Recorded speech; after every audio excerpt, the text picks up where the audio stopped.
രണ്ട് സംസ്ഥാനങ്ങളെ തമ്മിൽ ബന്ധിപ്പിക്കാൻ കഴിയുന്ന ബൈരക്കുപ്പ പാലത്തിനായുള്ള കാത്തിരിപ്പിന് 3 പതിറ്റാണ്ടിന്റെ പഴക്കമുണ്ട്. കേരളവും കർണാടകവും തമ്മിൽ ഏറ്റവും കുറഞ്ഞ ദൂരത്തിൽ ബന്ധിപ്പിക്കാൻ കഴിയുന്ന വയനാട്ടിലെ പദ്ധതിയായിരുന്നു ബൈരക്കുപ്പ പാലം. ഇപ്പോഴും ഇവിടെ ഗതാഗതത്തിന് തോണിക്കടവിനെയാണ് നാട്ടുകാർ ആശ്രയിക്കുന്നത്.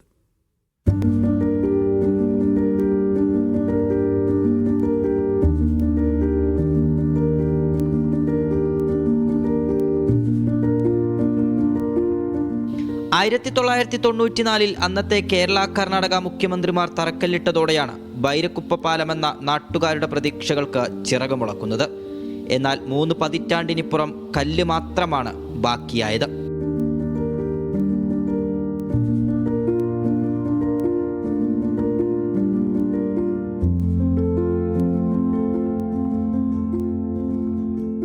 കെ കരുണാകരന് ശേഷം ഇടതും വലതുമായി സർക്കാരുകൾ മാറി മാറി വന്നു. എന്നാൽ പാലം യാഥാർത്ഥ്യമാക്കാൻ ആർക്കും കഴിഞ്ഞില്ല. പാലം യാഥാർത്ഥ്യമായാൽ വയനാടൻ വികസനത്തിന്റെ നാഴികക്കല്ലായി ഇത് മാറും. രണ്ട് വശവും റവന്യൂ ഭൂമിയിലോട്ട് തന്നെ കടന്നു പോകുന്ന മരക്കടവിൽ നിന്ന് ഒരു സ്പോട്ട് ഞങ്ങൾ പറഞ്ഞിട്ടുണ്ട്, നിർദ്ദേശിച്ചിട്ടുണ്ട്. ചെലവ് കുറഞ്ഞ ഒരു ഏരിയയാണ്. അതിനുള്ള അനുകൂല ഘടകങ്ങളെന്ന് പറയുന്നത് കർണാടകയിൽ കോൺഗ്രസ് ഭരിക്കുന്നു. ഇവിടുത്തെ NP ബഹുമാനപ്പെട്ട പ്രിയങ്ക ഗാന്ധിയാണ്.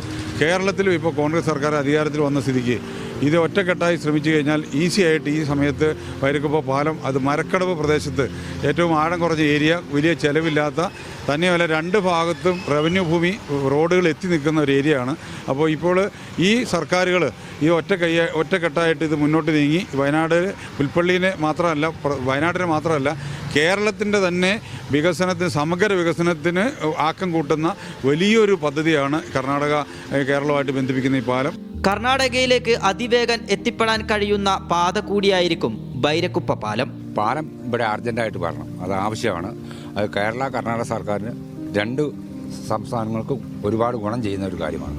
അത് ഇവിടുത്തെ ജനപ്രതിനിധികൾ അത് ശരിക്കും ആത്മാർത്ഥമായി ശ്രമിച്ചാൽ നടക്കുന്ന ഒരു കാര്യമാണ്.